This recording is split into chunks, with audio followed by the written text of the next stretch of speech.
listening to the Adventures in Advising podcast. This is Matt Markin, and welcome to episode 85. Thank you for tuning in. If you don't already, subscribe to this podcast on your favorite podcast platform.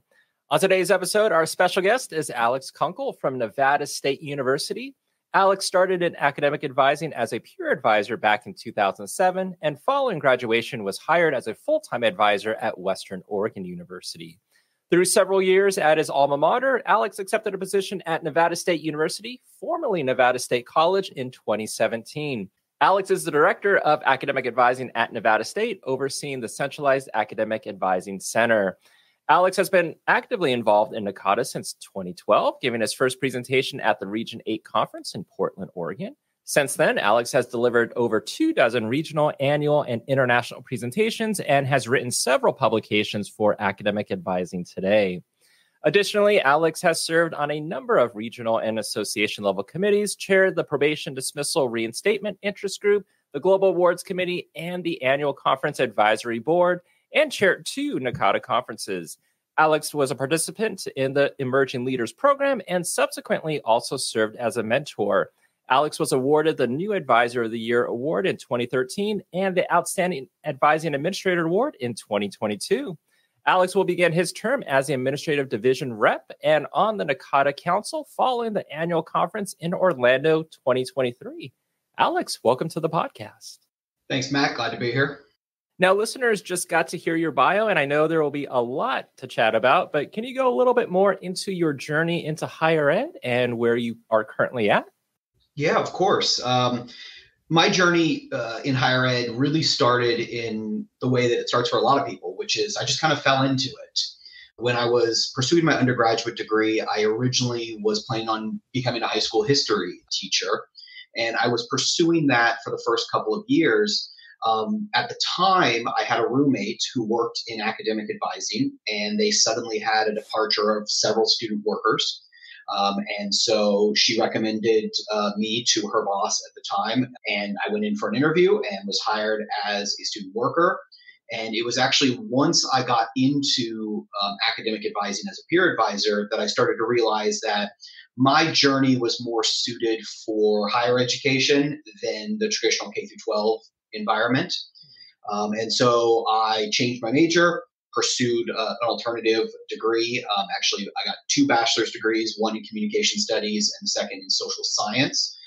But the intention was probably to go towards higher education following my graduation. I was fortunate that after I graduated, my supervisor at the time had a temporary position open, and I decided to throw my hat in the ring for that and was hired into that role. And the temporary role lasted quite a while. And then eventually I was hired on as a full-time academic advisor. I stayed in that role for a number of years, was promoted into a coordinator of academic advising role. And then in 2016, I decided it was time for the next step. I knew that my supervisor really didn't have any intention of leaving Western Oregon at the time. And so I knew that if I wanted to move up, I was going to need to move elsewhere. Started applying around for director level positions. And that was an exciting process because I wasn't really sure how I was going to stack up at the time. I had completed my master's degree at that point, but I had served at one institution my entire career. But there was interest there, which was exciting. And I was able to be specific, really looking for what I was looking for in an employer and a location that was right for me and for my family at the time. And so that brought me to Las Vegas, or Henderson, which is a suburb of Las Vegas, for Nevada State College, where I became their first director of academic advising. They had academic advising on campus in an academic advising center, but they had never hired a director. They had an administrative level position that kind of oversaw multiple offices, but not somebody who had expertise in academic advising or direct experience in academic advising. So I really got to build the office the way that I wanted to, and they gave me a lot of flexibility to, redesign everything. They had started to transition to a centralized model before I got there, but there were still some outliers, some faculty advising, especially after students reached 60 credits. We transitioned the students over to a faculty advisor, but it was more of an informal process. There wasn't a full mandatory advising or anything like that for students after they left the advising center. So we expanded mandatory advising. We have further centralized almost all advising on campus with the exception of a few professional programs. We do entire mandatory advising for all other populations here. And I've been in this role for the last 6.5 years as the director. And I'm currently pursuing my doctorate degree in public policy. I'm really focused on higher education policy and how policy can impact student success in higher education. So that's sort of my background and where I'm at today. Feel like you don't have time to do anything else after everything you just named. I have a lot of goals, but time is always the issue. Right. Now, what struck me is like you were mentioning in terms of moving up, and the term you used was like you were excited with this whole process, looking at other institutions and, looking for director positions. And I would think that term probably most people would say it's nerve-wracking to go through that process. But for you, like you actually looked at it from a more positive type of standpoint. I did. I mean, the hardest thing for me when I was thinking about leaving was actually leaving my supervisor. And for those of you who know who my former supervisor is, you'll know why. Working for this individual was a great experience. She's my mentor, and she really gave me a lot of opportunities as I was developing as a professional. I mean, I remember as a student worker, yes, I had jobs before, hourly jobs before in retail and things like that. But this was really the first professional setting that I had ever been in. And I came from very much a lower to middle class background. First gen on one side and the other side, they went to college, but I didn't really feel that I got that sort of professional support or preparation for college at the time. And so my mentor really became someone who guided me through a lot of my development. And so leaving that individual was the most frightening thing about the process. But I knew it was time for me. And if I wanted to continue my development, I was going to need to sort of step out on my own and do that elsewhere. And so that's why it was exciting. It was also a very small town. And again, for those of you who know me, my personality does not typically want to be in a small town, quiet solitude. That's not who I am. So being able to look at different larger cities and more opportunity was exciting because I had spent 12 years, including my undergraduate degree time, in a very small town. And it was time. So I was excited. Even though it was going to be a big change. And again, I don't know. I did not know what the future would necessarily bring. Am I somebody who will excel in a director type of role, supervising people and really setting the policy and the direction of an office? I just kind of jumped in and I believed in myself, which was hard, but exciting. And being at Nevada State University, like you kind of described a little bit about the centralized advising model, types of students that you meet with. For those that want a little bit more info or are not sure about Nevada State University, how would you describe your institution? So Nevada State University is one of the fastest growing institutions in the country. We opened in 2002, so we're just over 20 years old. And actually this July, we officially became Nevada State University. We primarily serve as a teaching institution. We're not a Research One institution. We are very small class sizes, personalized learning experiences for our students, trying to fill that need for teaching students in Nevada and providing opportunities for students who may not traditionally have been able to reach higher education. Our president calls these students the new majority. We are a Hispanic serving institution. Over half of our students are Pell eligible, and almost 60% are first generation students. About 4,500 undergraduate students.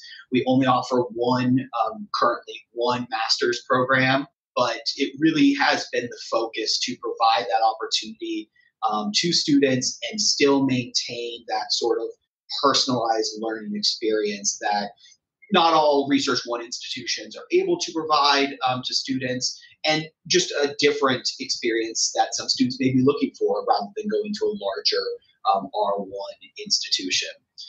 Nevada State very much reminds me of my former institution, of my alma mater, 4,500 students, Hispanic Serbian institution, so say a teaching focus.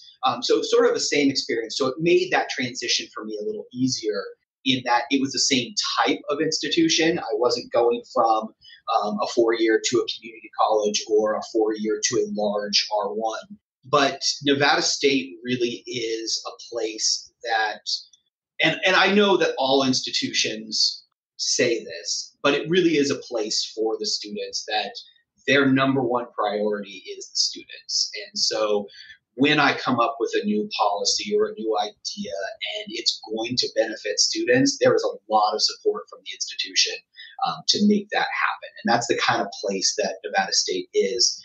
It's also very innovative in that when we were founded, we based our entire policy and curriculum and everything after one of the larger institutions here in Nevada, in the University of Nevada, Reno, flagship institution here in the state. But we're a different institution than UNR is. And so the policies and the procedures that may work for them don't necessarily work for Nevada State. And so we've been given a lot of flexibility to say, let's look at the population that we're serving and how can we adjust our policies, our procedures, our curriculum to fit their needs. And everyone rolls up their sleeves and tries to make that happen. And it's a work in progress. Even though we're 20 years old, in the grand scheme of things, 20 as an institution is very young. And we're still learning and we're still adapting. But there's a lot of energy here to make positive change for the students and to build an institution that we feel is going to best support that goal. And you were mentioning that since July of this year that your institution had the name change from Nevada State College to Nevada State University. So what's your take on that change? Like, what does that mean to you that you're now Nevada State University? For academic advising, it's a huge benefit. We would be meeting with students who, not to any fault of theirs, but would confuse us for a community college. The Community College of Southern Nevada became the College of Southern Nevada. Still a community college, still primarily offering 2-year associate's degrees.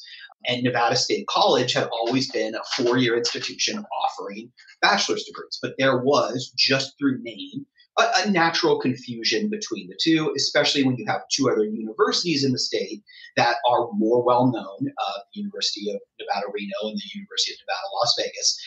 And so there was always that sort of confusion that, I'm here to get my associates. And what would be the most upsetting is when a student would pay for their application fee, they would be admitted, they would come to us thinking that they were going to be able to pursue their associates, to which our advisors would then have to say, unfortunately, this is who we are as an institution. So the name change itself, hopefully, and again, we're only 2 months in at this point, but hopefully will help further define who we are as an institution and what we can offer the community. And so from an advising standpoint, we're very excited for the change. The whole college is really leaning into this sort of rebranding and reintroducing ourselves to the community as a 4-year institution that offers that personalized learning experience, but at an affordable cost that may better serve students that are looking for that small feel hometown style community. And so it's very exciting to put ourselves out there. We're relaunching the website. We just got new email addresses. Everything is new and fresh. So it's very exciting to be here right now as we're going through this change. Yeah. How has that been, like, going through the whole process of renaming everything, like making sure that, okay, my email signature, letterhead, website, business cards, that you're not forgetting anything or finding something like, it still says college and we need to change it to university? Yeah, our marketing team is great and they've rolled out a lot of materials for us. But we're going through everything, and I'm sure in 2 years we'll dig up some file that we never rebranded. But it's a work in progress, and it's not something that day one everything switched over. We're sort of rolling everything out step by step. But even something along the lines of a random account that NACADA, for example, I have to make sure to go into NACADA and change my email address. Now, fortunately, our existing or our prior email addresses are still going to remain active, so no one's going to get bounced back anytime soon. But it will happen, and that's just the growing pains of going through a large transition like this. But our marketing team has been great and prepared us for this, and so it's just something that every day we're just making extra changes, and hopefully we catch everything. So what's your role as director of academic advising entail? It's evolved over time. The first several years I was here, it really was building the advising center. We've grown from 7 staff members when I started in 2017 to now we're at 19 staff members. We have 11 full-time academic advisors. We have several office leadership positions, including an associate director that never existed, 2 assistant directors that never existed before. So the first several years was really building out the office and setting up the policies that would directly support students. Mandatory advising was a big one that we have constantly expanded from only, seeing first-year students to now seeing students all the way through graduation in some cases. The last few years has really transitioned my role to focus more on broad enrollment management. I report up through the provost office, and enrollment management is really within their purview here at the college. So the Office of Admissions and Recruitment, the Office of Financial Aid, the Office of the Registrar, and the Academic Advising Center are sort of the 4 key stakeholders in that enrollment management goal. So creating policies and procedures that will support enrollment management, but really cross-collaborating with those other directors to try to find ways in which we can not only increase new enrollment, but also maintain a high level of retention, making sure that the students that we do admit are supported and can be successful in the campus environment and here at the university. And that's really been the last several years of my role and how it's evolved over time. The day-to-day of the office has definitely my focus on the day-to-day of the office has definitely decreased over the last several years. I rely on my associate director and my assistant directors to really hold down the fort, as it would be. And while I set the general guide or tone of the office, the day-to-day, I really let them handle it. And I'm fortunate that I have a great group of advisors who are really capable passionate about the work that they do. And it's taken time to build that staff. And, when you have a staff of 19, as anyone who knows, turnover is going to be high because, an academic advisor, it's a hard job, especially here at Nevada State. Again, constantly evolving policies and curriculum as a new institution. It's a lot for the advisors to keep up on.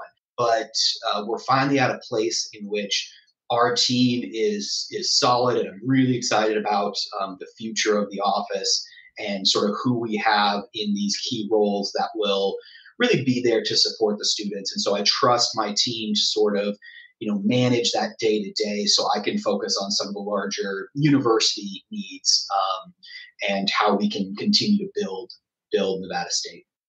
Your office has grown a lot. You supervise a lot more people now than when you first started there. So many different policy changes. So, I guess through the years, have you learned anything about yourself, whether it's as a supervisor, as a manager, or as an administrator on campus?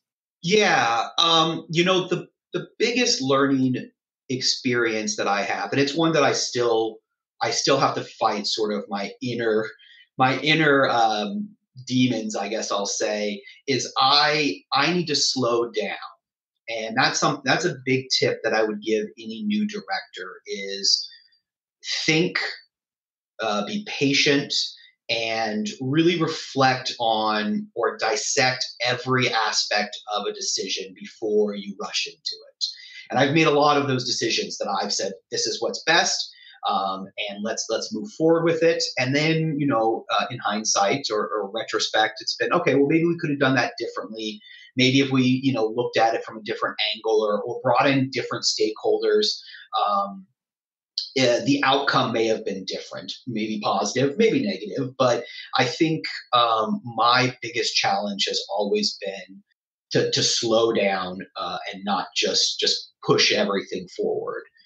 One of my sort of mantras is what's next. And it's from one of my favorite TV shows, The West Wing. And I'm always looking at what that next project, that next goal is going to be. And, just even writing my strategic plan for a new side of the office that we just developed this year. I'm writing the strategic plan for next year. We've got about 30 goals. And that's a lot. So I have to think to myself, what are the key goals that we're trying to achieve? And let's focus on those instead of trying to rush through all 30. What are 5? What are 7? What are 10 that we can focus on and maybe give it more time and due consideration?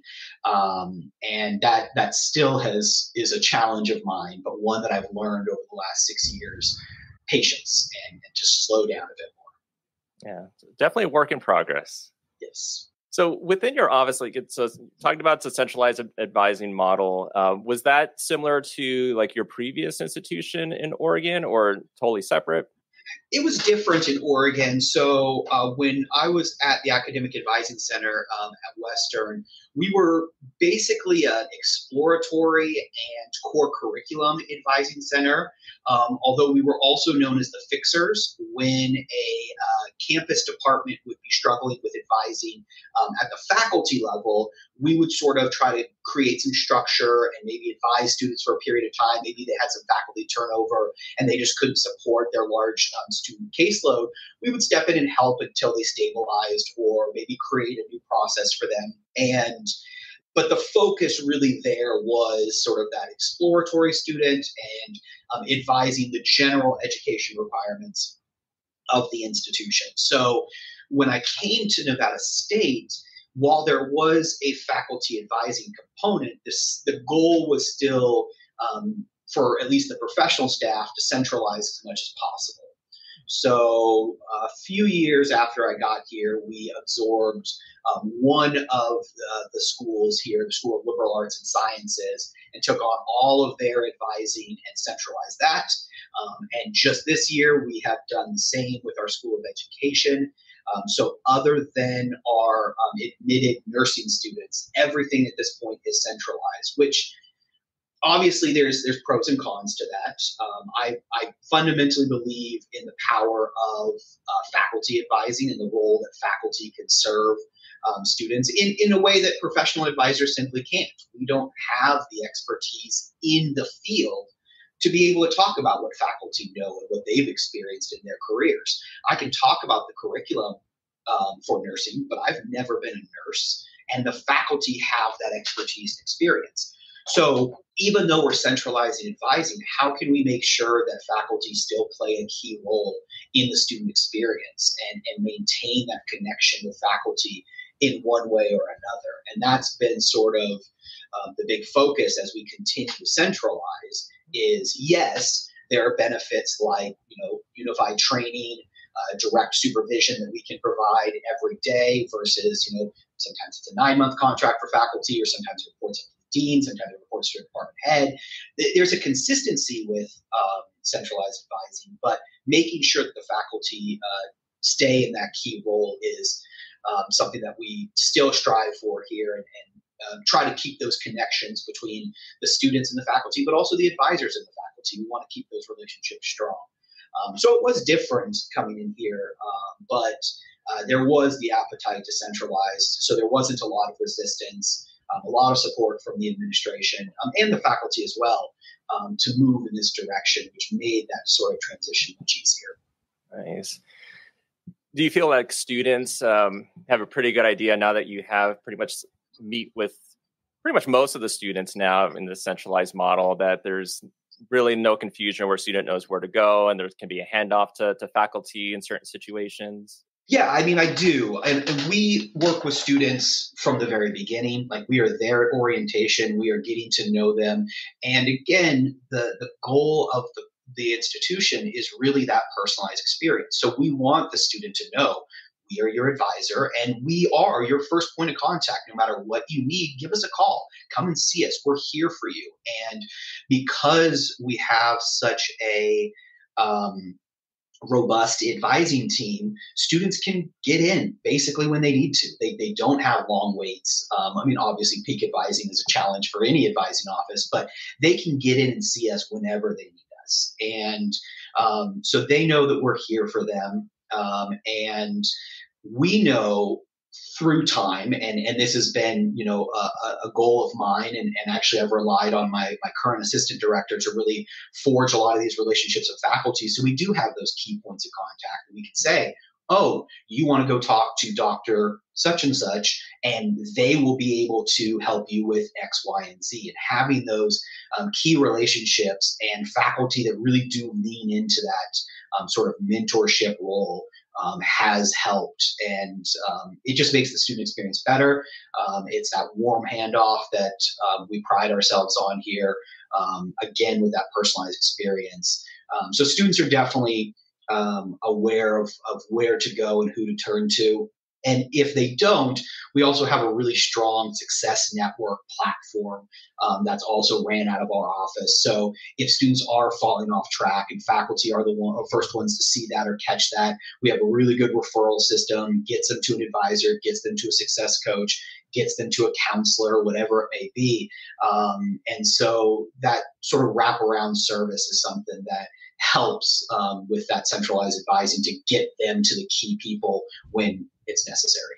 And since you are centralized, do your advisors also meet with their students when they happen to maybe fall on like some sort of academic warning, dismissal, probation type status? We do and we don't. So the advisors do if they happen to be meeting with a student and they recognize that the student is falling off track in one way or another.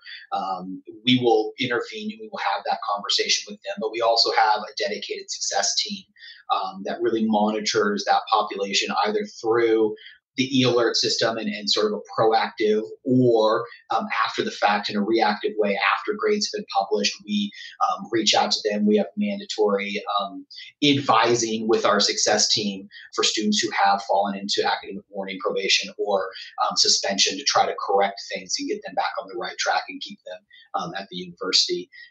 But the advisors can also serve in that role if they happen to be meeting with them, because oftentimes, again, we're the first point of contact for many of these students. And so we kind of tag team those services with our success team. And since they're out of our office as well, it just makes it easy to sort of get them to the right person when necessary. And I would assume, I'll find out shortly, but with a lot of the conversations that your advisors have had, with conversations you've had with students, from meeting with them and you being the first ones to see them at orientation, meeting with them throughout their time at the institution through graduation. Is this where your article that you worked with a couple other individuals came about, the one that's titled Shameless, Supporting Students Experiencing Shame and Guilt Through Academic Advising? Yeah. So, I've always tried to approach my writing for advising from sort of an interdisciplinary approach. And I think some of the best work that's coming out of academic advising looks at the work that we do and tries to apply a concept or a theory that works in other fields. And I think that's something that academic advising can sort of pride itself on, is we're going to pull the best of everything. And so the Shameless article really came out of some work that my colleagues were looking into and had applied to their work. And we sort of went into the article with that sort of psychology counseling lens and said, these are some things that our students were noticing or experiencing. And how can we support them when they're experiencing shame or guilt with their work, or a lot of our students are dealing with imposter syndrome, or just a lack of a sense of belonging. And so trying to look at those concepts that we all know about in student development, but apply sort of that interdisciplinary approach to the work that we do in advising. And that's where a lot of my writing and focus has always been, and what interests me in trying to bring something new to the field so that everyone can benefit from it. I mean, in that article, I mean, you talked about shame and guilt and being like these secondary emotions, and that advisors, in a sense, need to recognize some of these cues. And as much as shame and guilt are similar, it's also mentioned that they're very distinct in the sense that, guilt arises from a negative evaluation of one's behavior, but shame might arise from maybe a negative evaluation of oneself. So I guess in your experience, let's say you have a new advisor, how can advisors be more aware of these emotions during these conversations that they're having with students? I think the two things that I talk about with my new advisors are, you've probably experienced these things as well. You were a student once. Lean into the experiences that you have, and it is okay to share those experiences in a way to connect with your students. And so recognize what you have gone through and try to put yourself in their shoes, thinking that 10 years ago, 5 years ago, you may have been going through the exact same thing. And the other thing that I typically will try to tell my advisors is that, many of us know that emergent adulthood is this sort of new developmental stage in the life cycle of an individual. And our students aren't fully formed yet, and they're still trying to figure out who they are. So they may be going through things for the first time that they've never experienced before. And I just mentioned imposter syndrome a second ago, but the other one is, this sort of sense of failure. Oftentimes, in maybe your first semester at an institution, it's the first time you may have ever failed a test or failed a class. I mean, you may have been a stellar student in your K through 12 experience, and then for the first time failed. And our students today, what I've noticed is they don't necessarily see this as an event. They see this as a characteristic of themselves. And I tell my advisors to remind students that this is just something that has happened. It's not who you are. And so trying to put yourself in their shoes and remember that they're still developing, they're still not quite fully formed yet, and that this could be the very first time that they've ever experienced whatever they may be going through.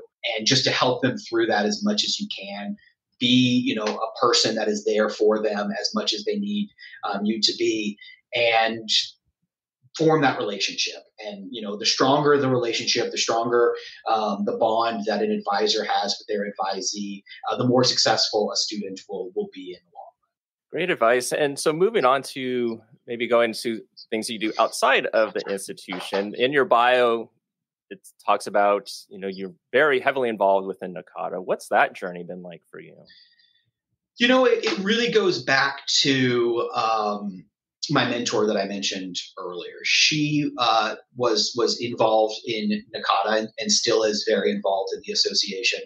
And so early on, she basically told me to lean into it and helped me, build connections. I think it was Jennifer Joslin who really talked about finding a mentor in the field is key. And this individual, my mentor, was that not only professionally, but also through the association for me, provided me the opportunity to attend. Like I said, I attended my first conference in 2012. It was a regional conference. She said, come up with a presentation proposal. And I didn't know what to write about, but I had put together at the time what I thought was a very innovative note-taking system. We had only used paper notes in the office. I helped the office transition to a digital note system that was entirely out of Microsoft Excel. And in 2012, we don't maybe remember, but we didn't have these massive note systems like we do now with EAB and Starfish and some of these other products. And so at the time, Excel was what we had. And so I presented on it. And that was really my first introduction to NACADA. I got heavily involved in Region 8. 8 is indeed great. There was a lot of people that really embraced me and opened their arms to me within the region. Went to a lot of regional conferences. I was the communication coordinator for the region, and got really involved in volunteering for every year. Volunteer for the regional conference, whether it be the tech coordinator or the communication coordinator or whatever it may be. Getting involved in that, and through that, I was recognized as a new advisor of the year in 2013, which really just boosted my confidence and wanted me to get more and more involved in NACADA. So I applied for the Emerging Leader Program, and I was not only fortunate enough to be accepted, but through a weird twist of fate, I was paired with somebody who is a giant in the field. I was originally paired with a great individual. He was really passionate about the program, but unfortunately he left the field of advising, and so I found myself without a formal mentor in the Emerging Leaders Program. And Charlie Nutt gave me a call and said, "Hey, I'd love to be your mentor for the next 2 years." And so I got paired with Charlie, and he asked me, "What are your goals?" And I said, "I want to chair a conference." He said, "Do it." And so I was able to relaunch and sort of introduce a state drive-in conference to the state of Oregon, the OAAA conference of 2016. We hosted it on our campus at Western Oregon and brought over 300 advisors from the state, all to a very small town, Monmouth. And then shortly after that, I was given the opportunity to host or to chair a regional conference. So I chaired the Region 8 conference in Montana in 2017. In fact, I accepted my new job as the director here in Nevada, and then said, and a week later, I have to fly back to Montana to chair this conference. And those were both great opportunities. And so I decided that I wanted to, continue to give back to the association. I had chaired a couple of committees at that point, but I applied to be a mentor. And my emerging leader at the time was really following a similar trajectory, and we had a good connection. And so I got paired with an amazing emerging leader who is now taking on committee chairship of her own. And as you said when you were sharing my bio, I'm now stepping into the administrative division representative role. And NACADA Council because of that as well. So it's a new experience. And I don't know what the future with NACADA will bring for me, but continuing to lean in and finding those sort of opportunities, or as many people in the association say, volunteers. If someone shoulder taps you, say yes. And that's the best thing I can say. I know we're all busy. We all have a ton of things on our plate, but it is the connections that I have built through NACADA that is the reason that I am here. And I've been told that. I mean, my boss who hired me at Nevada State, and he's at a different institution now, he specifically said that, having Charlie as one of my references and my connection with NACADA really brought a lot to the table for them when they were looking at someone to build an advising program. And NACADA is the name in advising. There's a lot of other great associations that do work with advising, but NACADA is the Association for Academic Advisors. And so, and I do the same thing for my staff. I encourage them, get involved. I will find a way to get as much money as possible to send you to a regional conference or to get you to do a webinar or whatever it may be, but volunteer. Person the Ask Me booths, even something as basic as spending 2 hours at the registration desk. You're going to meet people. You're going to be provided with opportunity. And 5, 7, 10 years down the line, you're going to have a reference that may help you get that next step or get that next job or write that paper with a colleague that all of a sudden it's like, now we're publishing for the NACADA Journal. Just say yes. And that's really been my journey with NACADA. Yeah, I mean, it's crazy and a wonderful experience in terms of like whether you're at a conference and connections you can make, or just getting out of your office on campus and, like you said, go do an Ask Me booth or go, spend 2 hours here, or even just walking to get some coffee or something. The people you might run into that then you could build collaborations with. Exactly. I mean, I'm on this podcast today because you and I, I've known you for several years now, and we met at a NACADA conference, and just through running in similar circles, we've run into each other a million times at these events. And you see, I mean, especially for those, and again, we know, like I said, burnout in the field is high. So some people 2-3 years, and they realize that advising may not be the right career for them, but for those people who really have a passion for this work and who get involved in the association just naturally through their work in academic advising, I've got some lifelong friends through the association. I mean, people that I've known since 2012. I mean, our new executive director of NACADA, Kyle Ross, I met him at my first conference in 2012, and we've been friends ever since. And every year we see each other at these conferences, and it's just like it's running into someone that you've always known. And so, building those relationships and having those experiences add a different side of things to what is a very difficult job. And going to these conferences or doing these types of things just reinvigorates you and remembers why you're doing the work that you're doing every day. Yeah, absolutely. And you were mentioning Charlie and I. So I was actually messaging with him yesterday. I told him I was going to be interviewing you today. So he wanted me to tell you, and he's probably told you this before, this, but he said to tell you how proud he is of you. Well, I appreciate that. Yeah. So what does Charlie Nut mean to you? I have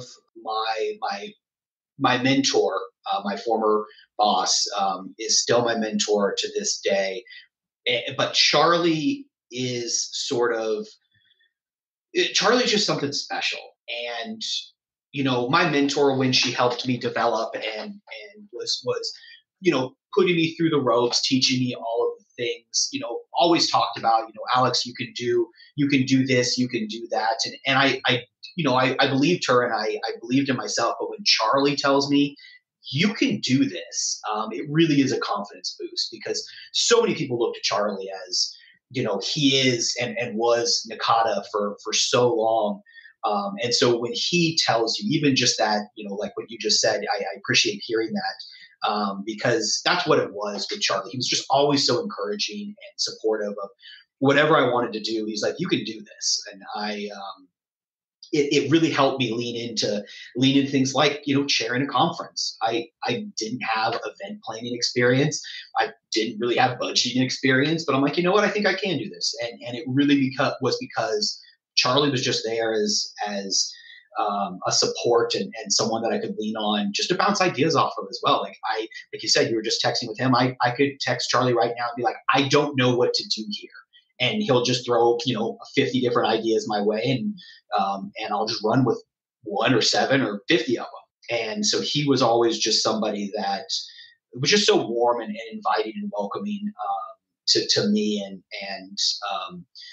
I still talk to him as frequently as I can, and I know he's enjoying retirement, so I don't necessarily want to bug him constantly, but he is there if I need him, and that's what Charlie needs to be. Nice. And soon, or maybe at the time this episode airs, you'll officially then be in the administrative division rep role and serving on also NACADA Council. But as of this recording, you're a few weeks away from that starting. So from your understanding, what will those roles look like? I don't know. I think there's a lot of excitement with stepping into this role because there's a lot of opportunity in things that I haven't done yet. With all of my past roles that I've done through NACADA, whether it be the Global Awards Chair or now the Annual Conference Advisory Board Chair, I've always had sort of a singular focus. It's been, you're focused on this committee, you're focused on this advisory board. With this, my biggest focus and my biggest goal, and I don't know how easy it's going to be, and I don't know even if this is within the lane of the role, but it's how can we engage the association to get more people involved, to find those opportunities for people who are looking to, again, lean into NACADA, say yes to things. How can we get them involved? And also, how can we capitalize on the leadership and the expertise of those who have been in the association, who've lived the association for so long, you included. How can we keep you involved and provide new opportunities for people that have already given so much to NACADA, but maybe want to give a little bit more? And so it's that sort of balancing act of bringing in, new people, but also remembering the people that got us here, saying, can you give us a little more? Can you help solve this problem? Can you chair this really challenging committee or task force or whatever it may be, so that we can rely on your experience in the association? And hopefully, in my time as administrative division rep and also on the council, I'll be able to ask those questions and bring that sort of goal to the forefront. And I think a lot of people share that goal, which is good. I mean, the membership and recruitment committee and retention committee is all about that.